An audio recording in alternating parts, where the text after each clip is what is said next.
السلام علیکم بچوں، ہم اپنی اردو کی پہلی کلاس کا آغاز ایک اچھے سے جملے سے کریں گے، اور وہ یہ ہے کہ محنت، لگن، نظم و ضبط اور یقین کے ساتھ آپ دنیا کی بڑی سے بڑی کامیابی کو حاصل کر سکتے ہیں۔ تو چلیے، آپ اپنی کتابیں نکال لیجئے اور ایک نوٹ بک اور پین بھی رکھ لیجئے تاکہ آپ کو کلاس کے دوران جو بھی اہم لگے اسے آپ نوٹ کر سکیں۔ آپ کتاب میں صفحہ نمبر 1 نکالیے، اس میں صفحہ آپ کے پہلے سبق میں نعت دی گئی ہے، اس کی تمہید میں چند اشعار دیے گئے ہیں۔ چلیے ان اشعار کو دیکھتے ہیں اس میں کیا لکھا ہوا ہے۔ وہاں اشعار یہ دیے گئے ہیں: ہر مرغ چمن ہے نغمہ سرا، سبحان اللہ سبحان اللہ، سنتا ہے خدائے ہر دو سرا، سبحان اللہ سبحان اللہ۔ تو یہاں مرغ چمن کا کیا مطلب ہے؟ مرغ چمن کا مطلب ہے باغ کا پرندہ، اور نغمہ سرا کا مطلب ہے گانے والا۔ ہر مرغ چمن ہے نغمہ سرا، سبحان اللہ سبحان اللہ، باغ کا ہر پرندہ گا رہا ہے۔ کیا گا رہا ہے؟ سبحان اللہ سبحان اللہ، یعنی تعریف خدا کر رہا ہے۔ ہر پرندہ جو بھی کہہ رہا ہے وہ خدا کی تعریف کر رہا ہے، جو بھی اپنی بولیاں بول رہے ہیں، چہچہا رہے ہیں، وہ خدا کی تعریف کر رہے ہیں۔ اس کے بعد ہے سنتا ہے خدائے ہر دو سرا، سبحان اللہ سبحان اللہ، یعنی ان کو کون سنتا ہے؟ خدائے ہر دو سرا۔ کون سن رہا ہے؟ خدائے ہر دو سرا، خدائے ہر دو سرا، ہر دوسرا نہیں، ہر دو سرا، یعنی ہر دو جہاں کا مالک ان کو سن رہا ہے۔ اس کے بعد کے اشعار ہیں: کون اس کو بھلا سبحان اللہ کا کیا مطلب ہے؟ سبحان اللہ کا مطلب ہے اللہ ہر عیب سے پاک ہے۔ اس کے بعد شاعر کہہ رہا ہے: کون اس کو بھلا پہچان سکے، کون اس کی حقیقت کو جان سکے، میں اور کروں تعریف خدا، سبحان اللہ سبحان اللہ، یعنی خدا کی ذات ایسی ہے اس کو کوئی پہچان نہیں سکتا۔ اس کا مطلب یہ ہے کہ خدا کی نہ ہم اللہ تعالیٰ کی ابتدا جانتے ہیں نہ انتہا جانتے ہیں، یعنی اس کو پوری طرح ہم نہیں پہچان سکتے، اس کو پوری طرح ہم نہیں پہچان سکتے۔ اس کی ذات بہت وسیع ہے، اس کا احاطہ دشوار ہے۔ اور کون اس کی حقیقت کو جان سکے، تو خدا کی ذات ایسی ہے کہ اس کی حقیقت تک ہم پوری طرح نہیں پہنچ سکتے، بس وہی جان سکتے ہیں جو خدا نے ہمیں بتایا ہے۔ میں اور کروں تعریف خدا، یعنی شاعر کہہ رہا ہے میں ایک انسان، ایک حقیر انسان، اور کروں تعریف خدا، یعنی خدا کی تعریف کروں۔ میری اتنی حیثیت ہی کیا ہے کہ میں خدا کی تعریف کروں۔ سبحان اللہ سبحان اللہ، خدا کی ذات ہر عیب سے پاک ہے، ہر عیب سے پاک ہے۔ تو اس میں کیا ہو رہا ہے؟ اس میں جیسا کہ آپ نے جب سے سنا ہے کہ ان اشعار میں شاعر اللہ تعالیٰ کی تعریف کو بیان کر رہا ہے، اللہ تعالیٰ کی تعریف کو بیان کر رہا ہے، تو وہ نظم اب ہم دیکھیں گے کہ وہ نظم کیا کہلائے گی جس میں اللہ تعالیٰ کی تعریف بیان کی جائے۔ وہ نظم جس میں اللہ کی تعریف بیان کی جائے وہ حمد کہلاتی ہے، یعنی ایسی نظم کو ہم حمد کہتے ہیں، یعنی ایسی نظم جس میں حضرت محمد صلی اللہ علیہ وسلم کی تعریف بیان کی جائے۔ اس نعت کو لکھنے والے خواجہ الطاف حسین حالی ہیں، جو کہ بہت بڑے اور مشہور شاعر گزرے ہیں۔ تو انہوں نے اس نعت کو مسدس کی شکل میں لکھا ہے۔ اصل میں یہ نعت لی گئی ہے ایک مشہور کتاب سے جس کا نام ہے مد و جزر اسلام۔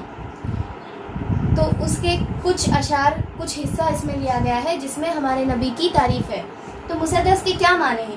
مسدس کے معنی ہیں، مسدس کسے کہتے ہیں؟ مسدس ایسی نظم کو کہتے ہیں جس کے ہر بند میں 6 مصرعے ہوں۔ مسدس بنا ہے سدس لفظ سے، جس کے معنی ہیں 6، جسے عربی میں سدس کہتے ہیں، 6 کو عربی میں سدس کہتے ہیں۔ یعنی اس طرح اگر ایک نظم ہو، اس کا ایک مصرع یہاں ہو، ایک مصرع یہاں ہو، یہاں ایک مصرع، یہاں ایک مصرع، اور باقی یہاں ایک شعر پیش کیا جائے، 3 شعر کا ایک بند، پھر اس کے بعد کے اشعار اس طرح اس ترتیب میں پیش کیے جائیں، یعنی 6 مصرع ایک بند میں، 6 مصرے ایک بند، تو اس کو مسدس کہیں گے۔ تو اس نعت میں ذکر کیا گیا ہے نبی کریم صلی اللہ علیہ وسلم کی بعثت سے قبل۔ بعثت کا مطلب ہے کسی نبی کو بھیجا جانا۔ تو آپ صلی اللہ علیہ وسلم کو اللہ نے جب نبی بنا کر بھیجا تھا، اس سے پہلے عرب کے حالات کیسے تھے، ان کی شخصیت کیسی تھی، اور یتیموں اور ضعیفوں یعنی کمزوروں کے تئیں مطلب ان کے متعلق آپ صلی اللہ علیہ وسلم کا ہمدردانہ رویہ تھا، مخلصانہ رویہ، مشفقانہ رویہ تھا، اور آپ صلی اللہ علیہ وسلم نے نیکی کا حکم دیا اور برائیوں سے، فسادات سے دور رہنے کی تلقین کی۔ اسی کا ذکر ہم ان اشعار میں پڑھیں گے۔ صفحہ نمبر 2 دیکھیے، ابتدائیہ میں پیش کیا گیا ہے نبی پاک صلی اللہ علیہ وسلم کا ایک واقعہ۔ تو چلیے آئیے پڑھتے ہیں وہ واقعہ کیا ہے۔ اللہ کے رسول حضرت محمد صلی اللہ علیہ وسلم نے دین کی دعوت دینے کے لیے طائف کا سفر فرمایا۔ آپ صلی اللہ علیہ وسلم نے امید کی کہ وہاں کے سردار آپ صلی اللہ علیہ وسلم کی بات کو سمجھیں گے اور دعوت اسلام کو قبول کر لیں گے، مگر ان سرداروں نے آپ صلی اللہ علیہ وسلم کی بات کو سننے سے انکار کر دیا اور شہر کے بدماشوں کو آپ صلی اللہ علیہ وسلم کے پیچھے لگا دیا کہ وہ آپ صلی اللہ علیہ وسلم کو شہر سے باہر نکال دیں۔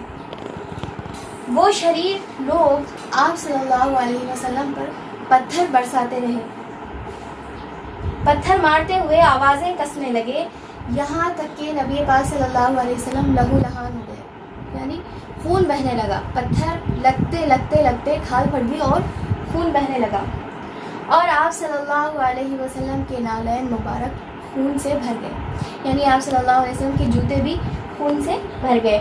آپ صلی اللہ علیہ وسلم وہاں سے ایک باغ میں داخل ہوئے تو ان لوگوں سے کچھ اطمینان ہوا۔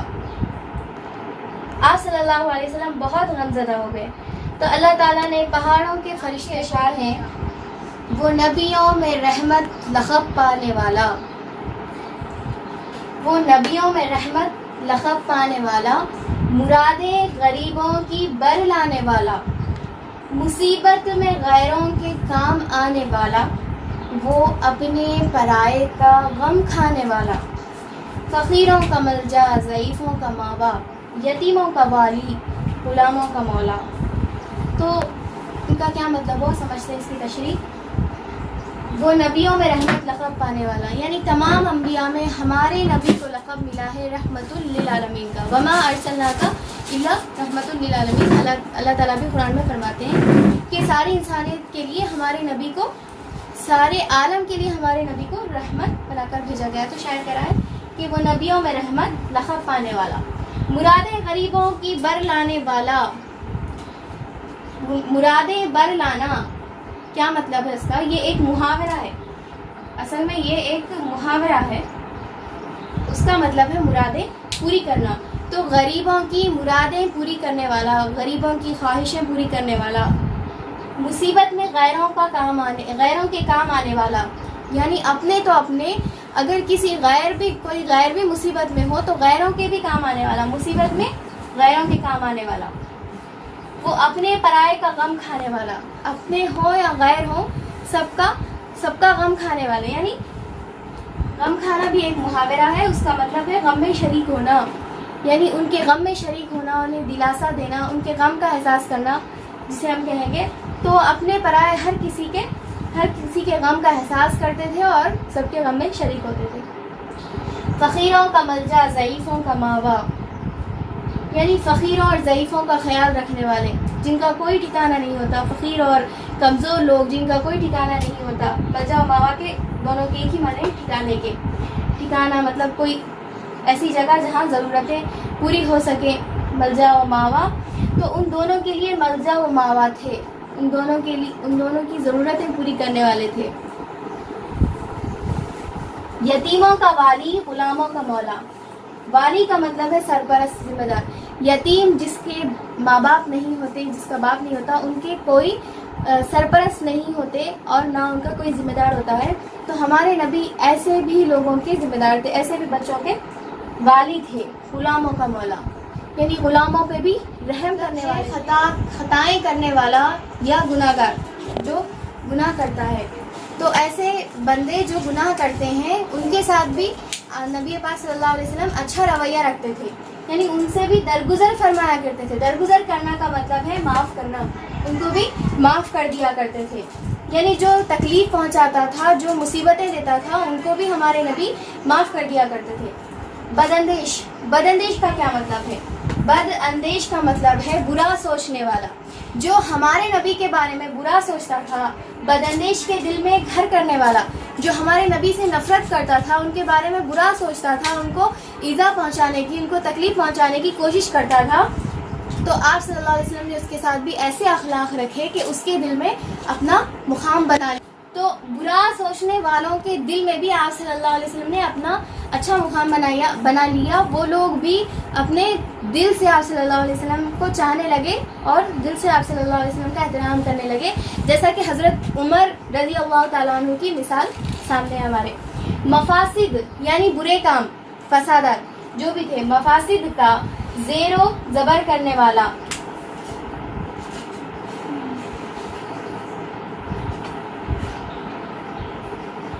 زیر و زبر کرنا یعنی اوپر نیچے کر دینا, زیر و زبر کرنا, ختم کر دینا یا تہس نہس کر دینا. تو مفاسد کو, برے کاموں کو ختم کر دینے والے, قبائل کو شیر و شکر کرنے والے. عرب میں آپ صلی اللہ علیہ وسلم کی ظہور سے قبل قبائل آپس میں لڑا کرتے تھے, ان میں جنگ ہوا کرتی تھی اور ہمیشہ لڑتے رہتے تھے. تو ان قبائل کو آپ صلی اللہ علیہ وسلم نے شیر و شکر کر دیا. شیر و شکر کرنا ایک محاورہ ہے نا, یہاں میں نے مطلب نہیں لکھا. شیر و شکر کرنا, شیر و شکر, جیسا کہ دودھ میں شکر گھل جاتی ہے, دونوں ایک ہو جاتے ہیں, اسی طرح تمام قبائل کو آپ صلی اللہ علیہ وسلم نے ملا دیا, آپس میں اتفاق سے اور محبت سے رہنے پر ان کو سبق دیا. اتر کر ہیرا سے سوئے قوم آیا, سوئے قوم یعنی قوم کی طرف. ہیرا سے, ہیرا غار کا نام ہے. اس ہیرا, غار ہیرا میں آپ صلی اللہ علیہ وسلم پر پہلی وحی نازل ہوئی تھی, وہیں ہمارے نبی بنائے گئے. تو اتر کر ہیرا سے, وہاں پہاڑ سے, ہیرا سے اتر کر ہیرا سے سوئے قوم آیا, قوم کی طرف آئے, نبی بن کر آئے قوم کی طرف, نبی بنا کر بھیجے گئے. سوئے قوم یعنی قوم کی طرف. اور ایک نسخہ کیمیا لایا. نسخہ کیمیا, اصل میں نسخہ کیمیا کا کیا مطلب ہے دیکھیں گے. نسخہ کیمیا کا مطلب ہے بہت ہی مفید چیز, یا نسخہ کیمیا کا اور ایک مطلب یہ ہے سونا بنانے کا عمل, جو مختلف دھاتوں کو ملا کر, جن کی کوئی زیادہ قیمت نہیں ہوتی, ان دھاتوں کو ملا کر جو سونا تیار کیا جاتا ہے, اس عمل کو نسخہ کیمیا کہتے ہیں.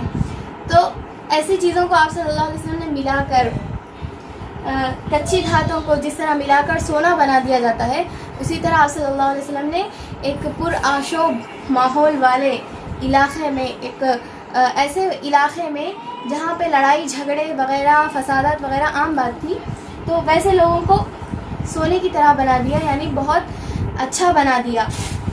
اس میں یہ شاعر یہ بات کہنا چاہ رہا ہے کہ نسخہ کیمیا ساتھ لایا. تو چلیے بچوں, آج کی کلاس مکمل ہوئی. اس کے بعد کے جو اشعار ہیں وہ ہم اگلی کلاس میں پڑھیں گے. تو السلام علیکم, اللہ حافظ, آئندہ کلاس تک کے لیے.